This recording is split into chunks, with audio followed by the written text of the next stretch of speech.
आज मैं आपको एक ऐसी हॉरर मूवी के बारे में बताने जा रहा हूँ जो एक नहीं बल्कि कई भाषाओं में बनी है और इसकी कहानी एकदम रियल है। ये हॉरर फिल्म हिंदी, तमिल, तेलुगु और कन्नड़ में भी बनी है।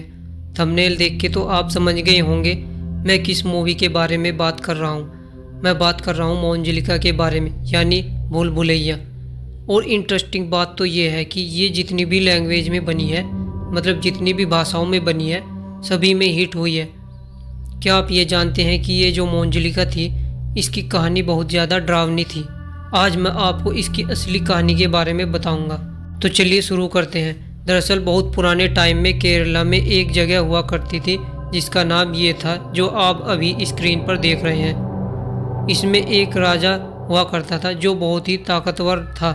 उसका साम्राज्य बहुत बड़ा था। राजा की 3 पत्नियां थी, मतलब उस राजा की 3 पत्नियां तो थी, लेकिन उसके राज्य में सैकड़ों नौकर भी थे। मतलब अगर पानी का गिलास भी उठाना है वो भी नौकर ही उठाते थे। मतलब वो राजा जो थे उनकी ज़िंदगी इतनी मज़े में कट रही थी। एक बार की बात है, वो राजा सोचते हैं कि मैं पूरे भारत का भ्रमण करूँगा, यानी पूरे भारत में घूमूँगा, मज़े करूँगा, मन को शांति मिलेगी। बस वो इसी सोच के साथ घोड़े पर सवार होते हैं और निकल जाते हैं पूरे भारत में घूमने। घूमते घूमते उन्हें काफ़ी दिन हो गए थे, लेकिन उन्हें कुछ इंटरेस्टिंग सा नहीं मिल रहा था। फिर घूमते घूमते वो पहुंचते हैं केरला के एक इलाके में। वहां पे पहुंचते ही उन्हें एक खूबसूरत औरत दिखाई देती है। उस औरत को देखते ही वो मंत्रमुग्ध हो गए थे, क्योंकि इतनी खूबसूरत औरत उन्होंने आज तक नहीं देखी थी और ना ही कभी इमेजिन किया था। जब वहाँ पर ठहर कर राजा ने उस औरत के बारे में पता लगाया, वो औरत जितना खूबसूरत थी उतनी ही खूबसूरती से अच्छा नृत्य करती थी। पूरे इलाके के सभी लोग उसके दीवाने हुआ करते थे। राजा ने उसी वक्त ठान लिया, मैं इसे अपनी रानी बनाऊंगा, क्योंकि वो इतनी खूबसूरत थी और टैलेंटेड थी। तो राजा उसके पास शादी का प्रपोजल लेकर पहुंच जाते हैं। जब राजा उसको, यानी जिसका नाम नागवल्ली था, उसके सामने अपनी शादी का प्रपोजल रखते हैं, नागवल्ली साफ इनकार कर देती है, क्योंकि जो नागवल्ली थी वो मन ही मन में दूसरे डांसर से प्यार करती थी जो उसी के इलाके का था। मतलब वो भी एक डांसर यानी नृत्य कलाकार था। वो भी जानता था नागवल्ली उसी से प्यार करती है। मतलब दोनों एक दूसरे से प्रेम करते थे। जो ये राजा थे वो थर्ड पर्सन इन दोनों के बीच में आ गए थे। नागवल्ली की हिम्मत नहीं हो रही थी कि मैं राजा को क्यों इनकार कर रही हूँ। मतलब नागवल्ली ने मना तो कर दिया था, वो उसका कारण नहीं बता रही थी। ये बात राजा के दिल पे लग गई कि मुझे आखिर कोई कैसे इनकार कर सकता है, मैं तो इतने बड़े साम्राज्य का राजा हूँ। राजा को इस बात पर क्रोध आ गया और उन्होंने नागवल्ली को वहाँ से उठाने की ठान ली और इसे यहाँ से अपने साम्राज्य में लेकर जाऊँगा। ये राजा ने सोचा, अपने महल में नौकरानी बनाकर रखूँगा। मतलब राजा ये सब करने की ठान लेता है। नागवल्ली बहुत ज़्यादा घबरा जाती है, लेकिन राजा जोर ज़बरदस्ती करके उसे उठा लेते हैं और अपने महल में ले आते हैं। जब राजा उसे, यानी नागवल्ली को, अपने महल में लेके जा रहे थे तो उनके मन में उसके लिए दया आ जाती है। पहली नज़र में जो प्यार हो गया था। जो राजा होता है, जैसे ही वो उसे अपने महल में लेकर पहुंचता है तो राजा ने उसे अपनी नौकरानी कहकर इंट्रोड्यूस नहीं किया, बल्कि लोगों के सामने ये कहा कि ये बहुत अच्छी नृत्य करती है, ये बहुत अच्छी नृत्य कलाकार है, आज से ये हमारे राज्य में नृत्य क्या करेगी। सभी लोग उससे मिलकर बहुत खुश हुए। अब सभी लोग उसकी सेवा में लग गए, उसे किसी चीज़ की परेशानी नहीं होने देते थे। अब धीरे धीरे समय बीतता चला गया। नागवल्ली मन ही मन में बहुत ज़्यादा परेशान रहने लगी, क्योंकि नागवल्ली का जो असली प्रेम था, वो मतलब जिससे वो सबसे ज़्यादा प्यार करती थी, वो तो उसी के इलाके में था और नागवल्ली राजा के साथ थी। नागवल्ली समझ गई अब यहाँ से निकलना इम्पॉसिबल है। वो जैसे तैसे करके अपने प्रेमी को संदेश पहुँचाती है और नागवल्ली का प्रेमी वक्त रहते राजा के साम्राज्य में एक और डांसर बनकर पहुँच जाता है, यानी नृत्य कलाकार बनकर पहुँच जाता है। दोनों साथ साथ नृत्य किया करते थे। राजा के दरबार में राजा दोनों को नृत्य करता देख बहुत खुश होता था। राजा ने फिर सोचा कि अब की बार मैं इसे प्रपोज करूंगा और शादी के लिए सबके सामने कहूंगा।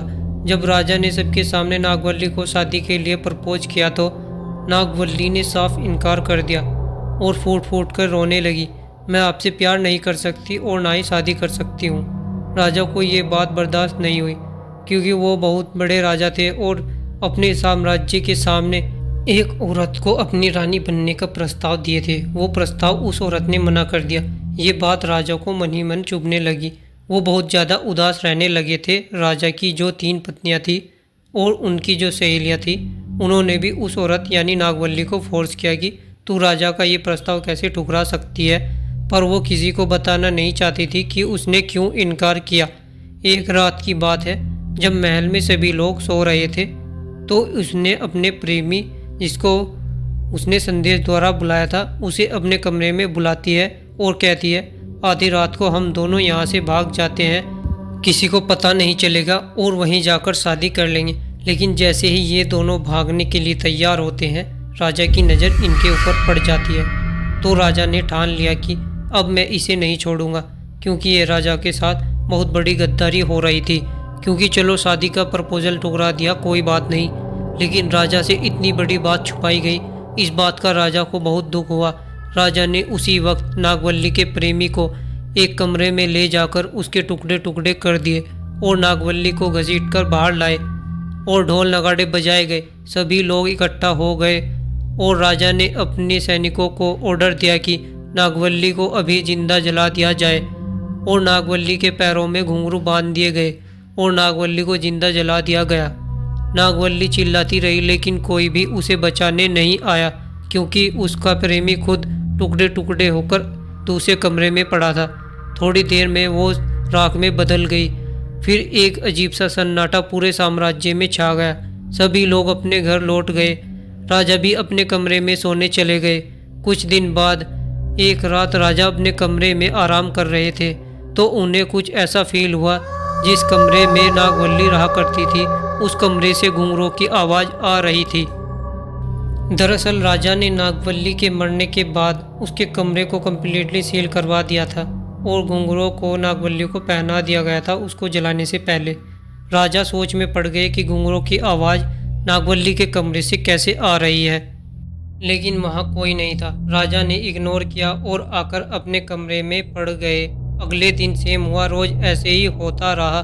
फिर कुछ दिनों बाद राजा के सैनिकों को नागवल्ली के कमरे में कुछ ऐसा दिखाई दिया कि उन्होंने देखा कि कोई औरत नागवल्ली के कमरे में घुंघरू पहन के नाचती है। ये सभी लोग डरने लगे। धीरे धीरे बात पूरे साम्राज्य में फैल गई कि नागवल्ली की आत्मा वापस आ गई है राजा से अपना बदला लेने के लिए। राजा को भी विश्वास हो गया था कि नागवल्ली के कमरे में कोई घुंघरू पहन के खड़ा है, कोई नाच रहा है। राजा बहुत ज़्यादा डरने लगे। उस समय राजा के बहुत बड़े पुरोहित हुआ करते थे, राज्य पुरोहित। उन्होंने सलाह दी कि आप जल्द से जल्द इस महल और जगह को खाली कर दो और अपना साम्राज्य कहीं और जाकर बसा लो, वरना ये आपके पूरे परिवार को ख़त्म करके रख देगी। राजा ने उनकी बात मानी और उस जगह को खाली कर दिया। तब से लेकर आज तक 160 साल हो गए। इन 160 सालों में वो जगह पूरी तरह खंडर बनकर रह गई। इस जगह को आज इस नाम से जानते हैं जो अभी आपकी स्क्रीन पर दिख रहा है, और ये जगह अब ऐसी हो गई है।